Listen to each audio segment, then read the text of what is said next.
Mutual Broadcasting System presents I Love a Mystery. Transcribed.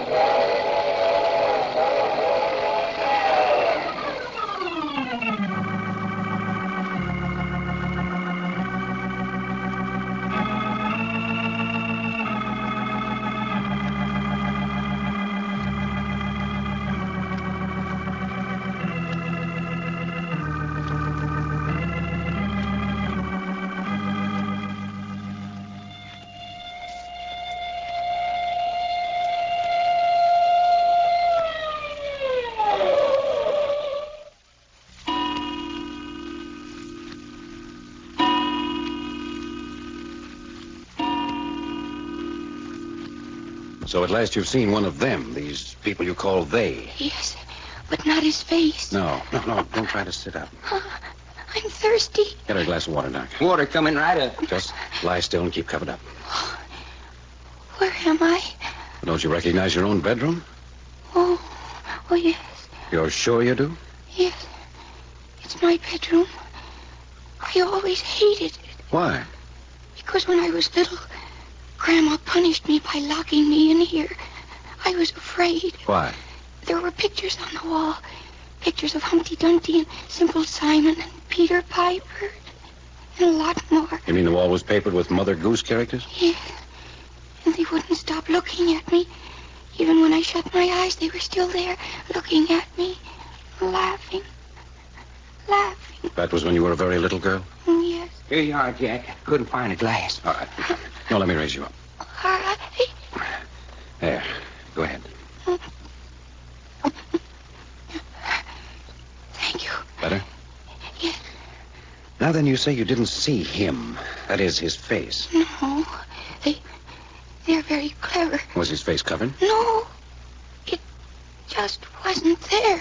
Wasn't there? He had a kind of hood over his head. It was all kind of blank and dark inside the hood. Doggone. Describe what you did see. Oh, do I have to? Please. Well, the hood, and then kind of a short smock, big and full. I think it was made of satin. What color was it? Red. Red, like when you stick your finger and the blood comes out. Hey, Sherry, are you telling the truth? Yes, I am. And what about his trousers? Oh, I don't remember. I don't remember whether he had legs or not. You don't remember whether he had legs or not? No. And yet he picked you up and carried you down to the furnace room, so he must have had legs. Yeah, I guess he must. How did he get here in your bedroom in the first place? He just opened the door and walked in. Oh, why didn't you scream? I was too scared. And then he put a gag in my mouth. Didn't you fight him? Oh, he couldn't move. You just laid there and let him gag you and hog tie you? Yes, I couldn't move. And all the time, Reggie was out there patrolling the hall. Well, how come he didn't see you when old No-Face picked you up and carried you out? I don't know. He kept my face pressed against his chest hard, so I couldn't see a thing. I thought I was going to smother. And then he carried you down to the furnace room? Yes. And then he turned on the furnace full blast? Yes. Why? What do you think he intended to do? I know what he was going to do. Well, then why didn't he do it? Because just then the baby began to cry. Yes, the baby. Yes, the baby cried, and that's the last I saw of him. You didn't see which way he went? No, he was there, and then he was gone. And the next you knew, we were beside you. Yes. Well, son, it looks like we gotta set our traps for a feller in a red smock and no face. Yes. Yes, it does, doesn't it? Where's Grandma and the girls? Down the library. Reggie's staying with them. Why? Reasons of my own. You haven't done a very good job here, have you? Well, what do you mean? Since you came, the chauffeur was killed. And now Job is dead. That's right. And then this happened to me. You'd rather have someone else? No. You couldn't help it. Nobody could. You think this reign of terror is going to continue? It's got to. It can't stop now. It's got to go on and on and on until there isn't any of us left. Nobody but Grandma. You mean you think you and Hope and Faye's gonna be killed? Yes, I know it. You say you know. Do you actually, or is it just your belief? It's the same thing. I haven't been wrong about anything I said was going to happen. That's right, Jack. She kept saying over and over that Job was in a bad spot. And Hope. She's in the worst danger right now. Oh, what about Faye? I don't care about Faye. She doesn't like me. And I don't like her. But she's going to die, too. Yes, but I don't care about that. Job was the one who bothered me most. And next to Job, you like Hope the most. Yes. Cherry, do you know a girl named Pauline West? Pauline West? Yes. Do you? Why do you ask that? Just answer. Do you or don't you? I guess I've heard the name somewhere. Sounds familiar. She's a radio actress. Now, do you recognize her? No, I don't think so. What the heck's a radio actress named Pauline West got to do with this, Jack? I don't know, but I found several casting sheets down in the furnace room made out in her name. You found what? Casting sheets. What's a casting sheet? It's a form sent out to actors and artists who've been cast on a show. Tells the time of rehearsal, the date and hour of the show, and the amount of money the performance pays. Okay, so you found a casting sheet for Pauline West, and I still want to know what that's got to do with all the rough stuff that's going on here. Probably nothing. Simply a new name in the picture.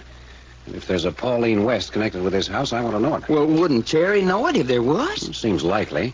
But I'd still like to know what that casting sheet was doing in the furnace room. Must not be a very good actress. I never heard of her before. Oh. You listen to radio shows? Of course I do. Well, anyway, all of them that's got girls on them.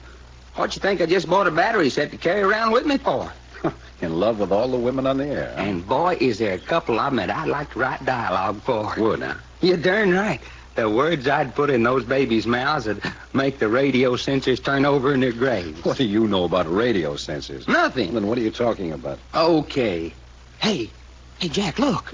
Cherry, you little fool, come back here. What's the matter with you? Where do you think you're going? No place.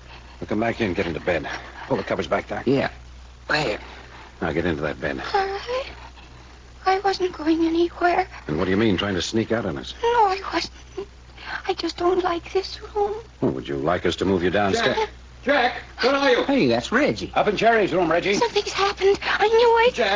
Jack, Hope's got away. Hope's got away? Why, she snapped off the light in the library downstairs and was out the door and gone before I could get it back on. Probably on her way down to an employment agency to get herself a new chauffeur. Well, never mind that, Doc. Where are Faye and her grandmother? I locked them in the powder room just off the hall while I came up to tell you. Are they all right there? Well, they can't get out. Good. Doc. Yeah? You stay here with Cherry. I'm going with Reggie. Okay. Don't let her out of your sight for a minute. You hear that, Cherry, honey? Come on, Reggie. You think Hope left the house? No, I think she went towards the furnace. Furnace room? Did he say furnace room? That's what he said. That Hope was heading for the furnace room. But she mustn't. She mustn't. Why not? Because that's where things happen to people. Things happen to folks in the furnace Yes, room? go tell them. Go tell them quick. Hey, you mean that? Yes. Don't you understand? Go tell them to keep Hope away from there. Well, I don't know. Jack said to stay here with Oh, you. hurry. You promise to stay right there in bed? Yes. Okay, I'll be right back. I'll leave the door open. No. Hurry. Poor little Hope. Poor little sister Hope. Hurry. Okay, Cherry, get back into bed. No. Now, come on. Get back into bed where you belong. But you didn't go. No, but just waited outside the door to see what was, why you were so anxious for me to leave. But I was just going to help find Hope. Well, Jack and Reggie's pretty good at that sort of thing. Yes, but I think I know where she is. Well, if she's in this house, they'll find her. But she's in such danger. They've got to hurry. Now, look at Cherry. How could you know that? But I do. Hey, shut up. What's the matter? There's somebody out in the hall. Oh, no. Listen. It's them. They've come back. Maybe. But it is. I know it. I hope so. I ain't never seen a fella with no face and a red smock. Could I get under the bed, please? You stay right where you are. Listen. They're right beside the door. I can feel them. Somebody out there, okay? Have you got a gun? No. Please, let me get under the bed. No. Where are you going? I'm gonna sneak over the door. Maybe I can jump. No. That's what they're waiting for. Lay still and keep quiet. That's funny. What's the matter? Wasn't nobody out there at all. Yes, there was. I know there was. Not when I got there. I know what's the matter. You're giving me the jumps. You got me seeing things that ain't there, too. I tell you, there was Hello, some... Cherry. Oh, That's right.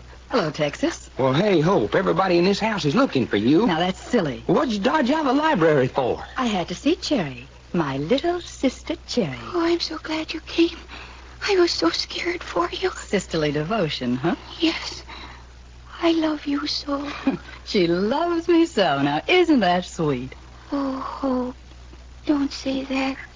You and Job, you two are all in the world I've got to love. And now you haven't got Job. But I've still got you. No, you haven't. Oh, please. No, you haven't got me. Not any of me. Then why are you coming over here to the bed? Go away if you don't love me. I want to show you something. What do you mean? Look what I found. The gun. That's right, the gun that killed Job. Hey, what'd you say? Give it to me. Jerry, stop. Let go of it. Hey, don't do that. Give it to me. You bet I won't give it to you. You shot her. You shot who? My little sister. Oh, my poor little sister.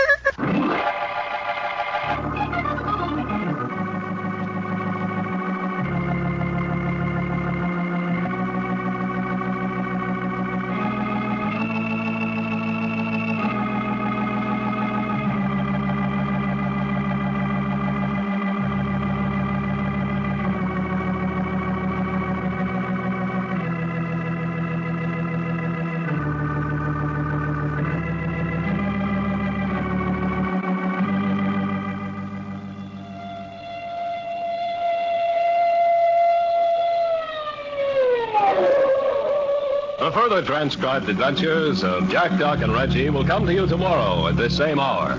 I Love a Mystery, written and directed by Carlton E. Morse, comes to you Monday through Friday, featuring Russell Thorson as Jack, Jim Bowles as Doc Long, and Tony Randall as Reggie York. Frank McCarthy speaking.